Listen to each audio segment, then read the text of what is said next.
तो hi friends, आज हम लोग करने वाले हैं पॉलिटिकल साइंस मॉडल पेपर। ठीक है, एसकेएमयू दुमका का क्वेश्चन। तो चलिए देखते हैं विथ आंसर।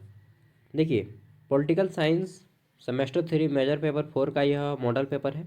और पहले मैं शुरू करने से बता देता हूँ, आपके एग्जाम में 1 मार्क्स वाले 5 क्वेश्चन आएंगे, 5 मार्क्स वाले 2 क्वेश्चन आएंगे और 15 मार्क्स वाले टोटल 6 क्वेश्चन आएंगे, जिसमें से किसी 4 का बनाना होगा।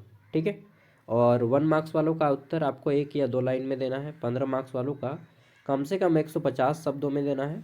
ठीक है, और 15 मार्क्स वालों का 500 शब्दों में देना है। ठीक है, चलिए, यहाँ पे जो क्वेश्चन दिया जा रहा है वो आपका हिंदी इंग्लिश दोनों में है। और आपका जो टॉपिक रहेगा इंडियन पॉलिटिकल थॉट, यानी कि भारतीय राजनीतिक चिंतन से क्वेश्चन रहेंगे। यह मॉडल पेपर इसी सिलेबस पे आधारित है। ठीक है, अब चलिए शुरू करते हैं। तो आप लोग का एग्ज़ाम कब है? परसों है ना। चलिए, जो लोग वीडियो देख रहे हैं, जब भी देख रहे हो सकता है आप वीडियो एग्ज़ाम के 1 घंटा पहले देख रहे हैं, अच्छे से देखिएगा ध्यान से। और जो लोग ज्ञान सागर ऐप को इंस्टॉल नहीं किए हैं, ज्ञान सागर ऐप को इंस्टॉल कर लीजिएगा। इसी ज्ञान सागर चैनल के नाम पे ज्ञान सागर ऐप को बनाया गया है। वीडियो के एंड में बता दूंगा। ठीक है, वीडियो को लास्ट तक देखिए, डिटेल में बता दूंगा, वहाँ पे सब PDF आपको मिल जाएगा। पहला क्वेश्चन है 1 मार्क्स वाले में, स्वामी विवेकानंद किस विचारधारा से जुड़े हुए थे? Swami Vivekananda is associated with which idea? तो स्वामी विवेकानंद जो हैं सांस्कृतिक राष्ट्रवाद के प्रमुख विचारक थे और वे भारतीय और संस्कृति, वेदांत और आध्यात्मिक चेतना को राष्ट्र निर्माण का आधार मानते थे। ठीक है, और अगर एक शब्द में आंसर लिखना चाहते हैं तो ये बोल दीजिएगा वेदांत। ठीक है, क्या लिखिएगा? वेदांत। चलिए, और पूछा जा सकता है स्वामी विवेकानंद के गुरु कौन थे? तो रामकृष्ण परमहंस स्वामी विवेकानंद के गुरु थे। ठीक, और स्वामी विवेकानंद ने रामकृष्ण मिशन की स्थापना की। रामकृष्ण मिशन की स्थापना किसने की? स्वामी विवेकानंद ने, रामकृष्ण मिशन। ठीक है, चलिए आगे देखते हैं। और एक चीज़, स्वामी विवेकानंद ने कब शिकागो में विश्व धर्म सम्मेलन में अपना व्याख्यान दिया था? तो 1900 नहीं, 1893 को शिकागो अमेरिका में स्वामी विवेकानंद अपना भाषण दिए थे। ठीक है, all my dear brothers and sisters, यहाँ से वो वर्ड शुरू करते हैं। दूसरा क्वेश्चन, तिलक के अनुसार स्वराज का अर्थ क्या है? कौन तिलक? लगाने वाला, टीका वाला तिलक? नहीं, बाल गंगाधर तिलक। ठीक है, बाल गंगाधर तिलक के अकॉर्डिंग स्वराज क्या है? तिलक के अनुसार स्वराज जन्मसिद्ध अधिकार है। आप इतना में भी आंसर कर सकते हैं, लेकिन थोड़ा सा और डिटेल में लिखें तो अच्छा रहेगा। ठीक है, इसका अर्थ विदेशी शासन से मुक्ति या स्वतंत्रता होना है। ठीक है, और अपना शासन करना है। और बाल गंगाधर तिलक ने एक नारा दिया था, क्या दिया था? याद है आप सभी को? स्वतंत्रता मेरा जन्मसिद्ध अधिकार है और मैं इसे लेकर रहूंगा। बाल गंगाधर तिलक। ठीक है, तीसरा क्वेश्चन, हिंदुत्व की अवधारणा किसने दी? ठीक है, तो हिंदुत्व की जो अवधारणा है, एक शब्द में आप लिखना चाहें तो कौन देते हैं? हिंदुत्व की अवधारणा किसने दी है? अच्छा, यहाँ पे नहीं लिखा गया ना, लिख लीजिएगा, थोड़ा सा गलती हो गया। BD सावरकर, BD सावरकर, विनायक दामोदर सावरकर ने हिंदुत्व की अवधारणा दी। सावरकर। ठीक है, BD सावरकर लिख दीजिएगा, हिंदुत्व की अवधारणा दी। और उन्होंने हिंदुओं को सांस्कृतिक राष्ट्रीय समुदाय माना है। ठीक है, अगला क्वेश्चन है, गांधी जी के अनुसार अहिंसा क्या है? ठीक है, तो अहिंसा क्या है? अहिंसा केवल हिंसा का अभाव नहीं, बल्कि प्रेम, सत्य, अनैतिक साहस का मार्ग है और आत्मबल और नैतिक शक्ति पर आधारित है। ठीक है, आप एक शब्द में लिख लिखते हैं, किसी प्रकार का हिंसा न करना ही अहिंसा है। ठीक है, हिंसा मतलब लड़ाई झगड़ा मार काट, इन सब को हिंसा कहते हैं। ठीक है, पांचवा क्वेश्चन, रेडिकल मानववाद का प्रमुख प्रवर्तक कौन थे? ठीक है, तो डायरेक्ट आप आंसर कर सकते हैं, रेडिकल मानववाद के प्रमुख प्रवर्तक थे MN रॉय। कहीं कहीं पे ना छूट गया है, 2 क्वेश्चन का आंसर, मतलब एक थोड़ा थोड़ा 1-2 पॉइंट छूट गया, तो इसको आप लिख लीजिएगा। रेडिकल मानववाद के प्रवर्तक थे MN रॉय, मानवेंद्र नाथ रॉय पूरा नाम है इनका। ठीक है, चलिए आगे बढ़ते हैं। 5 मार्क्स वाले क्वेश्चन, इसमें पहला क्वेश्चन है, तिलक के स्वराज की अवधारणाओं को स्पष्ट कीजिए। बाल गंगाधर तिलक के अकॉर्डिंग स्वराज क्या है, उनके अनुसार स्वराज क्या है। तो देखिए तिलक, बाल गंगाधर तिलक के अनुसार स्वराज केवल राजनीतिक स्वतंत्रता नहीं बल्कि राष्ट्र की आत्मसम्मान का प्रतीक है। ठीक है, हम लोग बोलते हैं ना कि प्रत्येक व्यक्ति का एक आत्मसम्मान होता है, उसी तरह से अपने देश का भी एक आत्मसम्मान होता है। ठीक है, सेल्फ रिस्पेक्ट होता है। उन्होंने कहा था स्वराज मेरा जन्मसिद्ध अधिकार है और मैं इसे लेकर रहूंगा। तिलक का स्वराज ब्रिटिश शासन से पूर्ण मुक्ति, यानी कि ब्रिटिश अंग्रेज लोगों से पूरी तरह से मुक्ति है, वो भाग जाए पूरी तरह से, नहीं भागेंगे तो मार के भगाएंगे। ठीक है, और भारतीयों द्वारा अपने शासन की स्थापना करना ही क्या है, स्वराज है। वे उदारवादी नेताओं की याचना नीति का विरुद्ध थे। उदारवादी एक था और एक था गरम दल और एक नरम दल। तो ये गरम दल थे भाई। देखिए, नरम दल बोलता है कि हाथ जोड़ के माई बाप भाग जाओ, अंग्रेज लोग विनती करते हैं, और ये बोलते थे विनती उनती नहीं करेंगे, अब याचना नहीं, अब रन होगा। ठीक है। तो बाल गंगाधर तिलक लड़ने वाले व्यक्तियों में से थे, साहसी व्यक्ति। ठीक है, तो वे उदारवाद, यानी कि एक होता है ना कि हाथ जोड़ के विनती करो कि चले जाओ चले जाओ, वे उदारवाद की नीति याचना नहीं करते थे बल्कि वो प्रतिरोध विरोध करते थे, जन आंदोलन तथा आत्मबल पर विश्वास करते थे। ठीक है, आप लिख सकते हैं कि बाल गंगाधर तिलक वैसे लोगों में से थे जो जानते हैं कि बातों के भूत लातों से नहीं मानते, और अंग्रेज लोग लातों का भूत है, इन लोग बात से नहीं मानेगा। ठीक है, ऐसा उनका सोच था। तिलक ने धार्मिक उत्सवों और सार्वजनिक मंचों को राजनीतिक चेतना के साथ साधन के रूप में प्रयोग किया। आगे देख लेते हैं। उनके अनुसार स्वराज भारतीय संस्कृति परंपरा और स्वाभिमान से जुड़ा हुआ है। ठीक है, जो स्वतंत्रता है हमारा स्वाभिमान है, अगर हम स्वतंत्र नहीं रह पाएंगे तो स्वाभिमान के साथ, ठीक है, मतलब जो अपना अभिमान होता है, अपना एक सेल्फ आत्मसम्मान होता है, ठीक है, उसके बिना नहीं जी पाएंगे अगर हमें स्वतंत्रता नहीं मिलती है तो। बिल्कुल बात है भाई कि किसी के बंधन में रह के आप चाहे किसी के बंधन में रह के सोने की कटोरी में भी खाएं तो आप गुलामी कहलाएंगे। ठीक है, आगे देख लेते हैं। सावरकर के हिंदुत्व पर विचार पर टिप्पणी लिखें। Savarkar, B D Savarkar, Vinayak Damodar Savarkar. सावरकर का हिंदुत्व न धार्मिक होकर संस्कृति और राष्ट्रीय अवधारणा थी, बल्कि उनके अनुसार हिंदू वह है जिसकी पितृभूमि और पुण्यभूमि भारत है। क्या बोलते हैं? जिनकी पितृभूमि यानी कि पिता की भूमि और पुण्य की भूमि दोनों ही भारत हैं। उन्होंने हिंदुओं को एक ऐतिहासिक, सांस्कृतिक और राजनीतिक समुदाय के रूप में परिभाषित किया। हिंदुत्व का उद्देश्य राष्ट्रीय एकता और सांस्कृतिक चेतना को मजबूत करना था। सावरकर ने धर्मनिरपेक्षता की आलोचना की और हिंदू राष्ट्र की परिकल्पना की। माफ कीजिएगा, यहाँ पे मैं थोड़ा सा मैं सेक्युलरिज्म को फॉलो करता हूँ, मैं सभी धर्मों का सम्मान करता हूँ, तो मैं बी डी सावरकर के इस मत से थोड़ा सा यहाँ पे अपने आप को बोल सकता हूँ कि इनकी बातों का मैं खंडन करता हूँ। ठीक है, आलोचना, क्योंकि भारत एक धर्मनिरपेक्ष देश है और भारत सभी धर्मों का सम्मान करता है। तो क्वेश्चन भी आ सकता है कि हिंदुत्व, बी डी सावरकर के हिंदुत्व की आलोचना करें। आलोचना करने मतलब कमियों को निकालें। ठीक है, बी डी सावरकर मानता हूँ बहुत अच्छे थे, ठीक है, एक स्वतंत्रता सेनानी थे, पर वो हिंदुत्व राष्ट्र की अवधारणा देते थे, जबकि भारत में कई सारे धर्म के लोग रहते हैं। ठीक है, तो ये पॉसिबल नहीं है। चलिए आगे देखते हैं।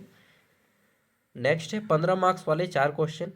ठीक है, बनाने हैं टोटल 6 में से, और इसका आंसर आपको 500 से अधिक शब्दों में करना है। चलिए देखते हैं। पहला क्वेश्चन है स्वामी विवेकानंद का सांस्कृतिक राष्ट्रवाद। क्वेश्चन आ सकता है स्वामी विवेकानंद के सांस्कृतिक राष्ट्रवाद के ऊपर टिप्पणी लिखें या विवेचना करें या प्रकाश डालें। ठीक है, कुछ भी लिखने को आ सकता है, या संक्षेप में उत्तर दें या विस्तार पूर्व लिखें। मतलब स्वामी विवेकानंद के सांस्कृतिक राष्ट्रवाद पे क्वेश्चन आएगा, मतलब आने की संभावना है, ऐसा नहीं कि आ ही जाएगा, हाँ, लेकिन ज़्यादा संभावना है कि आ ही जाएगा। ठीक है, देखिए स्वामी विवेकानंद के बारे में सब कुछ जानते हैं, युवाओं के प्रेरणा थे, और राष्ट्रीय युवा दिवस 12 जनवरी को मनाया जाता है स्वामी विवेकानंद के जन्मदिन पे।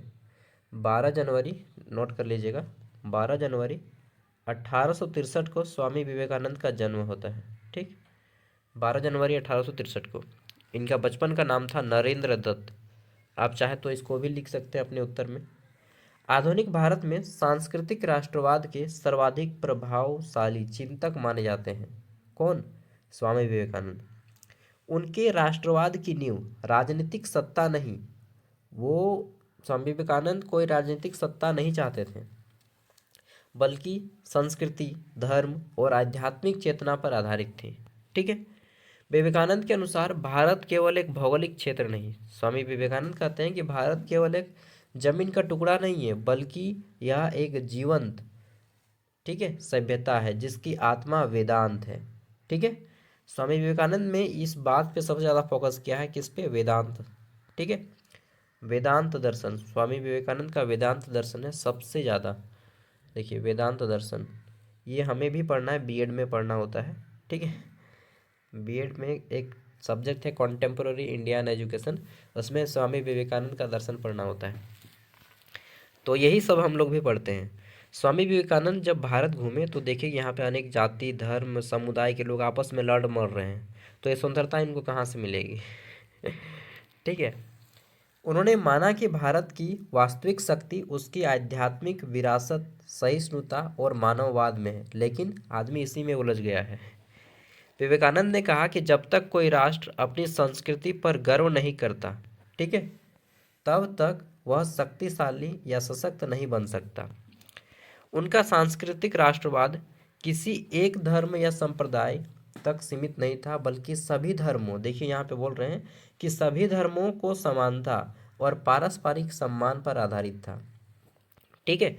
इवन स्वामी विवेकानंद ने यह भी कहा कि भारतीय लोग जो है कुछ ज़्यादा ही धार्मिक हो चुके हैं। ठीक है। और पश्चिम के लोग कुछ ज़्यादा ही, क्या बोलेंगे, भौतिकवादी हो सके। पश्चिम मतलब विदेशी, वेस्टर्न कल्चर। ठीक है। तो पश्चिमी देश यानी कि वेस्टर्न कल्चर वाले कुछ ज़्यादा ही भौतिक दुनिया में जी रहे हैं, और भारत के व्यक्ति कुछ ज़्यादा ही धार्मिक दुनिया में जी रहे हैं। तो चाहिए क्या कि हम लोग पश्चिमी से भौतिकवादी लें, पश्चिमी दुनिया से, वेस्टर्न कल्चर से हम लोग भौतिकवादी ग्रहण करें, और भौतिक पश्चिम देश जो है हमसे थोड़ा सा धार्मिक सीखे। ठीक है। दोनों का संगम हो, हम उनसे विज्ञान लें और वो हमसे धर्म लें, तब हमारा जो है तालमेल अच्छा बैठेगा। ठीक है। और ये भी कहते स्वामी विवेकानंद, मेरी बातों को नोट डाउन कीजिएगा, कि स्वामी विवेकानंद ये भी कहते हैं कि भाई भूखे पेट भजन नहीं होता। क्या बोले?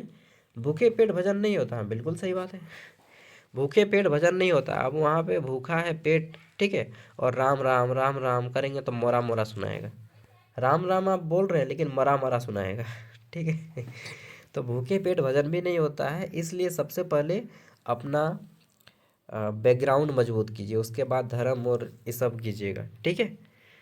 तो पहले धर्म मजबूत करना नहीं, पहले अपने शरीर को मजबूत करो, फुटबॉल खेलो। ठीक है। ये बोले हैं स्वामी विवेकानंद कि फुटबॉल खेल के पहले अपने शरीर की शक्ति को मजबूत करें, तब जाके गीता पढ़िएगा। ठीक है। वरना कमज़ोर रहिएगा खाटी पे एकदम, और बोलिएगा राम राम राम राम, तो उससे कोई कुछ नहीं होने वाला है। ठीक है। पहले मन और शरीर को मजबूत करो, तब जाके तुम धार्मिक बन पाएगा। ठीक है। चलिए, तो वे धार्मिक कट्टरता के विरोधी थे। वे बोलते थे कि जबरदस्ती पूजा वूजा करने की कोई ज़रूरत नहीं, भगवान वैसे भी खुश नहीं होगा तुमसे ऐसे में। उन्होंने सर्वधर्म समभाव को भारतीय संस्कृति का आत्मा कहा। उन्होंने कहा कि सभी धर्मों का समान भाव होना चाहिए। ठीक है। विवेकानंद ने पश्चिमी भौतिक प्रगति की प्रशंसा की। देखिए अभी जो मैंने बताया कि स्वामी विवेकानंद बोले कि पश्चिमी कल्चर, वेस्टर्न कल्चर की प्रशंसा की है, लेकिन उसने भारत के आध्यात्मिक मूल्यों को जोड़ने की आवश्यकता बताई। ठीक है, कि दोनों का संगम से भारत चलेगा। देखिए किसी भी व्यक्ति को 50% से ज़्यादा, ये आपका पर्सनल लाइफ में काम देगा लाइफ लॉन्ग, 50% से ज़्यादा भौतिकवादी नहीं होना चाहिए। भौतिक जो दुनिया है आपका, ठीक है, मतलब मोह माया, ये 50% से अधिक होना चाहिए, और धार्मिकता जो है ना 50% से कम हो। धार्मिकता कभी भी 50% से ज़्यादा नहीं होना चाहिए। भौतिक दुनिया ज़्यादा होगा तो चलेगा, लेकिन ज़्यादा धार्मिक बन जाएगा तो फिर आप पागल कहलाएंगे। ठीक है। इसलिए भौतिक दुनिया में ज़्यादा रहिए। ठीक है, मतलब साइंस वगैरह पे ज़्यादा फोकस कीजिए, धर्म वगैरह पे थोड़ा कम फोकस कीजिए। ओके। पल्ला जो है भारी साइंस का होना चाहिए, धर्म का पल्ला थोड़ा कम रहेगा तो चलेगा। ठीक है। धार्मिक व्यक्ति थोड़ा कम रहिए, ज़्यादा ज़्यादा साइंस पे फोकस कीजिए, लॉजिक पे काम कीजिए, ठीक है। ये स्वामी विवेकानंद का फिलोसफी कहता है कि एक व्यक्ति को अधिकतम जो है साइंस पे भरोसा करना चाहिए, धर्म पे कम करना चाहिए। उनका विचार था कि भारत को पश्चिम की नकल नहीं करनी चाहिए बल्कि अपनी सांस्कृतिक शक्ति के आधार पर आगे बढ़ना चाहिए। उन्होंने युवाओं को राष्ट्र निर्माण की मुख्य शक्ति माना है। स्वामी विवेकानंद ही बोलते थे कि युवा ही राष्ट्र निर्माण की मुख्य शक्ति हैं और उनमें आत्मविश्वास, सेवा भावना, चरित्र निर्माण पर बल दिया। विवेकानंद का सांस्कृतिक राष्ट्रवाद सामाजिक सुधार से भी जुड़ा हुआ है। वे जातिवाद, छुआछूत, सामाजिक भावना, असमानता के प्रखर आलोचक थे, ठीक है। देखिए अभी भी भारत में बहुत जाति व्यवस्था है, आदमी अपने ही कास्ट में बोलता है शादी करो, तो ये क्या है, जाति व्यवस्था ही है यार, ठीक है। तो आपके घर वाले भी इजाज़त नहीं देंगे शायद ठीक है। तो लिबरल नहीं बन पाए हैं, यही क्या है, यही हमारी संकुचित मानसिकता है, ठीक है। उन्होंने गरीब, दलित और शोषित वर्गों की सेवा को राष्ट्र सेवा का सर्वोच्च रूप बताया है। उन्होंने मानव सेवा को ही सबसे बड़ा धर्म बताया है। इस प्रकार स्वामी विवेकानंद का सांस्कृतिक राष्ट्रवाद भारतीय सुंदरता आंदोलन को वैचारिक दिशा देने वाला दर्शन बन गया। क्वेश्चन 1 हमारा कंप्लीट हो गया 15 मार्क्स का। अब आता है बी, लोकमान्य तिलक की स्वराज की अवधारणा, ठीक है। क्वेश्चन आएगा कि लोकमान्य तिलक की स्वराज की अवधारणा पर संक्षिप्त टिप्पणी लिखें या फिर आलोचना करें या फिर स्वतंत्रता के लिए किस तरह से मददगार रही, या प्रकाश डालें या वर्णन करें, विवेचना करें, कुछ भी आएगा, ठीक है। तो चलिए देखते हैं स्वराज का मतलब क्या है लोकमान्य तिलक के आधार पे, ठीक है। लोकमान्य बाल गंगाधर तिलक। देखिए स्वराज मतलब, सौ मतलब दो शब्दों से बना है, स्वराज यानी कि सौ मतलब मेरा, राज मतलब शासन करना यानी कि मेरा अपना शासन। उग्र राष्ट्रवादी विचारधारा के प्रमुख नेता थे। उग्र मतलब कि भाई मार देंगे, पीट देंगे, लेकिन तुमको भगाएंगे यहाँ से बेटा, ठीक है। ये होता है उग्र, यानी कि हम सख्ती तो करें, हम विनती नहीं करेंगे, याचना नहीं करेंगे, रन करेंगे, ठीक है। ये होता है उग्र। जन्मसिद्ध अधिकार है मेरा, मैं इसे लेकर रहूँगा, और यह अवधारणा किसने दी, स्वराज मेरा जन्मसिद्ध अधिकार है और मैं इसे लेकर रहूँगा, बाल गंगाधर तिलक। बाल बाल बोल रहा हूँ, ठीक है, याद कर लीजिएगा, बार बार बोल रहा हूँ। तिलक के अनुसार स्वराज केवल प्रशासनिक अधिकार नहीं बल्कि राष्ट्र की आत्मसम्मान है। उन्होंने बोला कि स्वराज केवल और केवल हमारा अधिकार नहीं है बल्कि हमारा, बोलते हैं ना, सेल्फ रिस्पेक्ट का बात है भाई, आत्मसम्मान का बात है, स्वाभिमान की बात है, ठीक है, मेरी प्रतिष्ठा की बात है। वे मानते थे कि विदेशी शासन किसी भी राष्ट्र के नैतिक और सांस्कृतिक विकास में बाधा बनता है। वे हमारे भारत में सब कुछ ले गए, लगभग लगभग, कुछ कुछ दिए हैं, मैं मानता हूँ कुछ कुछ दिए हैं, जैसे कि ट्रेन दिया है उन्होंने, लेकिन वो भी दिए इसीलिए क्योंकि वो अपनी इसमें लाभ कमा सकें, ठीक है। ये नहीं कि भारतीयों का कल्याण हो जाएगा तो उसका कल्याणकारी तो हमने बनाया, वो शोषण करने का जरिया था उनका, ठीक है। वो चाहते थे कि ज़्यादा से ज़्यादा माल हमारा इंपोर्ट एक्सपोर्ट जल्दी जल्दी हो, इसके लिए वो ट्रेन बनाए थे, इसलिए नहीं कि भारत के लोग यहाँ से आसानी से आना जाना कर सकेंगे, ठीक है ना। चलिए, तो तिलक ने उदारवादी नेताओं की याचना और संवैधानिक सुधारों की नीति की आलोचना की, ठीक। उदारवादी मतलब तिलक ने, बाल गंगाधर तिलक ने उनको भी थोड़ा सा बोला है कि भाई हाथ जोड़ के आज़ादी नहीं मिलेगी, हाथ तोड़ के आज़ादी मिलेगी, ठीक है। हाथ जोड़ के लेना होता तो आज 200 साल से तुम लोग ले लिया होता, ठीक है। कलम के नोक पे नहीं आज़ादी मिलती है, आज़ादी मिलती है डंडे के बल पे, ठीक है, बंदूक के बल पे, इनका कहना था। उनके अनुसार स्वतंत्रता भीख में नहीं मिलती, ठीक है। याचना करेगा, गिड़गिड़ाएगा कि भाग जाओ, छोड़ दो हमारे भारत को, वैसे नहीं मिलेगा, डांग उठाओ और मार पीट के भगाओ, ठीक है, बल्कि संघर्ष से प्राप्त की जाती है। तिलक का स्वराज पूर्ण स्वतंत्रता की दिशा में उन्मुखता, न कि केवल सीमित शासन था। उन्होंने भारतीय जनता को राजनीतिक रूप में जागरूक करने के लिए गणेश उत्सव और शिवाजी उत्सव को सार्वजनिक मंच बनाया। कौन से दो उत्सव? गणेश उत्सव और शिवाजी उत्सव, ठीक है, और लोगों को जागरूक करना शुरू किया। उनके स्वराज की अवधारणा में राजनीतिक, सामाजिक और सांस्कृतिक तत्व समाहित है। तिलक मानते थे कि राजनीतिक स्वतंत्रता के बिना सामाजिक सुधार अधूरा है। बिना स्वतंत्रता हुए कैसा समाज डेवलप कर पाएगा यार। उनका स्वराज राष्ट्र की सांस्कृतिक चेतना से जुड़ा हुआ था। इस प्रकार तिलक की स्वतंत्रता की अवधारणा ने भारतीय स्वतंत्रता आंदोलन को उग्र और जन आंदोलन का स्वरूप दिया। ठीक है, आगे देख लेते हैं तीसरा क्वेश्चन। सावरकर का हिंदुत्व और हिंदू राष्ट्र के बारे में अपनी विचारधारा लिखें या आलोचनात्मक बोलेगा कि आलोचना करें। सावरकर के हिंदुत्व क्या है, ठीक है, इसको विस्तृत रूप में लिखें, विवेचना करें या आलोचना करें। पीछे वाला लाइन मैंने छोड़ दिया क्योंकि पीछे वाला लाइन क्या आएगा वो कोई नहीं जानता है। ठीक है, ये वाला जो मेन पॉइंट है मैंने मेन पॉइंट को फोकस किया है, सावरकर का हिंदुत्व और हिंदू राष्ट्र, ठीक है, जो कि पॉसिबल नहीं है। हिंदू ने सावरकर ने हिंदुत्व को सांस्कृतिक राष्ट्रवाद के रूप में परिभाषित किया है। उनके अनुसार हिंदुत्व कोई धार्मिक कर्मकांड नहीं बल्कि एक राष्ट्रीय पहचान है। क्या है? हिंदुत्व एक राष्ट्रीय पहचान है according to BD. Savarkar, Vinayak Damodar Savarkar. ठीक है, सावरकर ने कहा कि हिंदुत्व वह है जिसकी पितृभूमि और पुण्य भारत है। हिंदुत्व का उद्देश्य हिंदुओं को सांस्कृतिक और राजनीतिक रूप से संगठित करना था। उन्होंने हिंदू राष्ट्र की कल्पना एक सशक्त, संगठित और आत्मनिर्भर राष्ट्र के रूप में की। ठीक है, सावरकर धर्मनिरपेक्षता की पश्चिमी अवधारणा के आलोचक थे।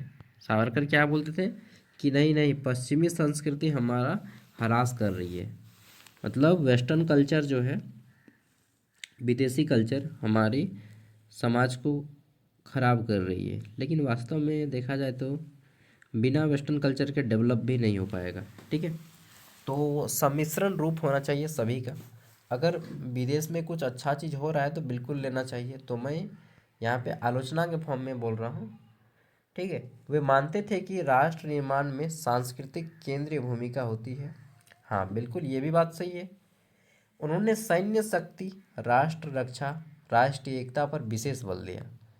सावरकर के विचार विवादास्पद रहे हैं। मतलब देखिए, सावरकर के जो विचार हैं कि हिंदू राष्ट्र हो जाए, इस पे विवाद है बहुत सारा, किंतु भारतीय राजनीतिक पर उनका गहरा प्रभाव रहा। ठीक है, चलिए, उनका हिंदुत्व राष्ट्रवादी चेतना का एक विशिष्ट रूप प्रस्तुत करता है। बाकी ज़्यादा आप लोग खुद लिख सकते हैं इसके ऊपर। ठीक है, नेक्स्ट आता है हमारा चौथा क्वेश्चन। गांधी का सत्याग्रह, अहिंसा और राज्य संबंधी विचार लिखें। देखिए, मैंने केवल टू द पॉइंट लिखा है, आप लोग 500 शब्दों से प्लस में इसका उत्तर कीजिएगा। महात्मा गांधी सबको जानते हैं, बापू बोले तो अंग्रेजों की जिसने वाट लगा दी थी ना कौन है बापू? यही है ना, अरे बापू सेहत के लिए तू तो हानिकारक है, हम पे थोड़ी दया तो कर, हम नन्हे बालक हैं। यहाँ पर भी आ गया बापू। चलिए, तो बापू का राजनीतिक दर्शन नैतिकता पर आधारित था। किस पर आधारित था? नैतिकता। अरे भाई, कोई एक थापर मारता है तो उसको तुम अगला गाल भी ले लो कि लो बेटा मार लो एक झाप चलेगा ऐसे में दुनिया? बताइए तो नहीं चलेगा ना। अगर कोई एक हाथ पे मारे तो तुम दूसरा हाथ भी बंद कर लो। अगर कोई बुरा काम करता है तो तुम अपना कान सब बंद कर लो। ठीक है, मत सुनो। अगर कोई बुरा करता है तो मत देखो, बुरा बोलता है तो मत करो। महात्मा गांधी के 3 बंदर। हम होंगे तो बोलेंगे बड़का मारेंगे ससुर से, वहाँ पे बुरा काम करेगा तो पीटेंगे नहीं, डांग लेके आए ना अपना। अच्छा, कोई वहाँ पे मान लीजिए बुरा काम कर रहा है, ठीक है, कोई किसी को पीट रहा है, तो क्या करेंगे हम? आंख बंद कर लेंगे। आंख बंदने से क्या आ, ऐसा नहीं होगा कि आंख बंदने से सूरज मतलब अंधेरा गायब हो जाएगा, दिन की रोशनी अंधेरा में बदल हो जाएगा? नहीं। अगर कोई बुरा काम कर रहा है तो उसको जो उचित होगा वहाँ पे वो करेंगे। ठोकाई करने की ज़रूरत हो तो ठोकाई भी करेंगे। ठीक है, अगर समझाने की बात है तो समझाएंगे। तो महात्मा गांधी के 3 मंत्र यहाँ पे काम नहीं करते हैं। बुरा मत देखो, बुरा मत सुनो, बुरा मत कहो। हाँ, ये बात बात सकते हैं, बुरा मत कहो नहीं कहेंगे। काहे नहीं कहेंगे? अगर देखिए, ये पॉसिबल नहीं है महात्मा गांधी के 3 बंदर। ठीक है, बुरा कोई कर रहा है तो उसको मार भी मिलना चाहिए, कुटाई भी मिलना चाहिए, ज़रूरी है। अगर बुरा कोई नहीं बोलेंगे तो क्या चोर को बोलेंगे कि भाई साहब मत चोरी कीजिए, मानेगा? तो उसको फिर समझाना पड़ेगा अपनी तरह से। ठीक है, तो चलिए मैं अपनी ओर से खंडन किया हूँ, तो आप इस तरह से बोल सकते हैं कि महात्मा गांधी के 3 बंदर हैं। ठीक है, बुरा मत कहो, बुरा मत सुनो, बुरा मत देखो। सत्याग्रह का अर्थ है सत्य की शक्ति के माध्यम से अन्याय का प्रतिरोध। ठीक है, सत्य की शक्ति के माध्यम से अन्याय का प्रतिरोध। अहिंसा गांधी के लिए केवल राजनीतिक नहीं बल्कि जीवन दर्शन थी। ठीक है, और ये मत सोचना कि महात्मा गांधी के कारण आपको आज़ादी मिली है, नहीं। आज़ादी महात्मा गांधी के कारण नहीं मिली है, आज़ादी सेकेंड वर्ल्ड वॉर के कारण मिली थी। एक्चुअल रीज़न जानते हैं ना आप लोग? 1945 में, सॉरी, फर्स्ट वर्ल्ड वॉर कब होता है? 1914। दूसरी वर्ल्ड वॉर 1939 से 1945 तक चलती है ना। 1939 से 1945 तक चलती है सेकेंड वर्ल्ड वॉर। और सेकेंड वर्ल्ड वॉर में हिरोशिमा और नागासाकी पे 2 बम गिराए जाते हैं, जिसके कारण सेकेंड वर्ल्ड वॉर में के कारण मेन पॉइंट वही है, second world war. Second world war नहीं होता तो भारत अभी आज़ाद शायद नहीं होता उतना जल्दी, क्योंकि सेकेंड वर्ल्ड वॉर में हिरोशिमा और नागासाकी पे 2 बम गिराए गए। और ये 2 बम मतलब पूरा सेकेंड वर्ल्ड वॉर में अंग्रेज़ों की इतनी सेना मर गई कि वो रूल करने के उनके पास पैसा भी नहीं बचा, ना ताकत बचा। ठीक है, ना पैसा बचा ना ताकत बचा, और ऊपर से सुभाष चंद्र बोस अंदरे अंदरे उसको कूट रहे थे। ठीक है, जर्मनी जाकर हिंद स्वराज पार्टी बनाए थे।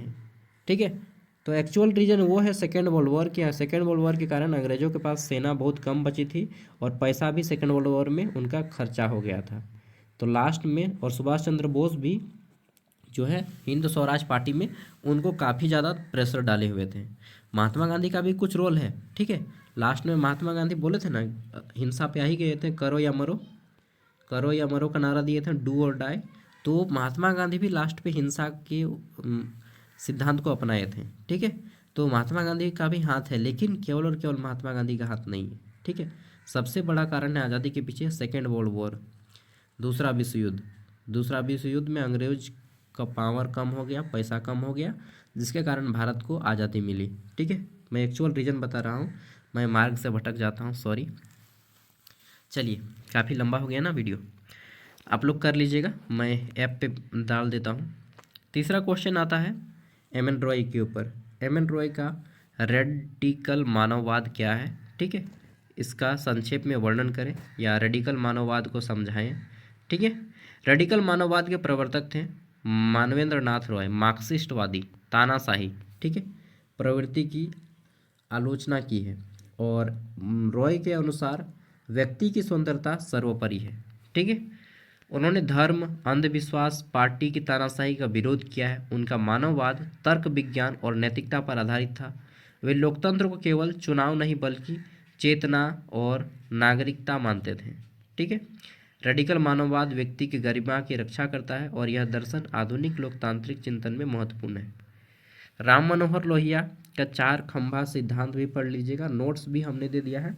नोट्स को आप 3 घंटा में आराम से पढ़ सकते हैं, जो हमने नोट्स दिया है ज्ञान सागर ऐप पे। नोट्स के नीचे में एमजे पेपर 4 जो रहेगा नोट्स, उसके नीचे में सबसे लास्ट में आपको ये पीडीएफ मैं दे दूंगा, मॉडल पेपर करके नाम लिखा रहेगा। ठीक है, एमजे पेपर 4 के नीचे वाले सबसे नीचे में देखिएगा, ये पीडीएफ रहेगा। ठीक है, राम मनोहर लोहिया का समाजवाद या 4 खंभा सिद्धांत के ऊपर बताइए। ठीक है, तो यहाँ पे तो छोटा सा बताया गया है राम मनोहर लोहिया के ऊपर। एक क्वेश्चन आएगा, ये 6 में से पक्का है आपका 2-3 क्वेश्चन यहाँ से मैच करेगा। ठीक है, बाकी नोट्स पढ़ लीजिए, वहाँ अगर नोट्स पढ़ के जाएंगे तो मैं गारंटी लेता हूँ कि आपके एक भी क्वेश्चन नहीं छूटेंगे एग्जाम में। ठीक है, 4 क्वेश्चन का 4 क्वेश्चन मैच कर जाएगा आपका, मतलब बना ही लेंगे आप। ठीक है, थैंक यू, बाय। और नेक्स्ट आपका माइनर पेपर क्या है? आई थिंक हिस्ट्री होगा, जो भी होगा तो हम उसका नोट्स डाल ही दिए हैं ज्ञान सागर ऐप पे। अच्छा, ऐप के बारे में थोड़ा सा बता देते हैं, और क्वेश्चन पेपर भी डाल, नहीं क्वेश्चन पेपर नहीं डालें, क्वेश्चन पेपर डाल देंगे। ठीक है, धीरे धीरे सब डाल देंगे। ओके बाय, मिलते हैं नेक्स्ट वीडियो में। एमडीसी पेपर भी डाल देंगे, सेक पेपर, एसी पेपर सब है यार अपलोड, एसी का पूरा कंटेंट अवेलेबल है। जो लोग नहीं मालूम है उनको बता देता हूँ, ज्ञान सागर ऐप है ये, इंस्टॉल कर लीजिएगा।